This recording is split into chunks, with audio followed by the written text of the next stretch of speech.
quando mi hai anticipato questa novità, una cosa nuova da farti vedere, tutta questa enfasi, ho detto, ma cos'è?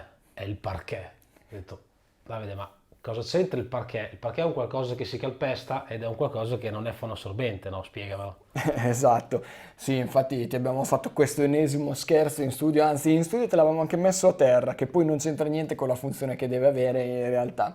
Allora, nel senso che ci è venuta un po' quest'idea, no? Di dire rivisitiamo l'archetipo architettonico del parquet. E però ce lo immaginiamo come un rivestimento fonoassorbente, no?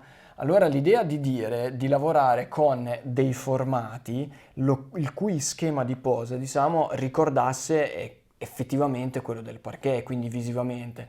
Questo perché? Perché ci dà la possibilità di lavorare pareti, soffitti in maniera continua, creando anche un bellissimo effetto dinamico, no? Di avvolgimento attorno agli spazi, con la possibilità anche di andare a rivestire tipo anche porte filomuro in cui può essere tagliato, cose di questo tipo. A volte viene utilizzato anche in parete e a soffitto per riuscire, diciamo, ad arricchire quello che è una sensazione spaziale. A volte magari dal pavimento lo estendi sulle altre pareti.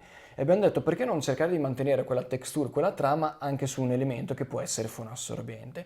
E quindi da lì l'idea di dire prendiamo la nostra materia prima, quindi la fibra di poliestere, che abbiamo studiato in modo da poter essere sempre da un punto di vista di risposta acustica ottimizzasse il suo spessore, ma soprattutto potesse avere una finitura. Adesso qui vedete la finitura in tessuto, no? Che gli dà questo aspetto piuttosto elegante, ma in realtà se avete visto il video di Surface, può avere anche una finitura tipo effetto cemento o effetto wall.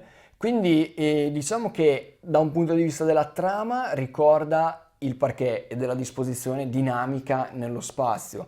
Poi in realtà matericamente può assumere diverse vesti, diciamo sia una veste un po' più elegante con un tessuto e cose di questo tipo, oppure anche una veste diciamo più vicina ai materiali architettonici come il cemento oppure come l'effetto parete, con la possibilità di avere naturalmente del colore che uno preferisce.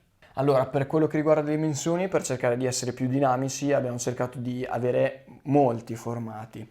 Quindi abbiamo delle larghezze che sono del 10, del 15 e del 30 centimetri e invece delle lunghezze che sono del 120 centimetri oppure i 2/3 del 120, quindi 80-40. In questo modo, miscelando fra loro tutti questi formati, riusciamo ad avere una bella varietà, nonostante poi il fatto resta che comunque esattamente come un parquet uno può decidere di montarlo a correre, regolare e quindi anche di un unico formato, però in questo modo riesce ad adattarsi in maniera flessibile a quello che è l'effetto che il progettista vuole avere in quello spazio.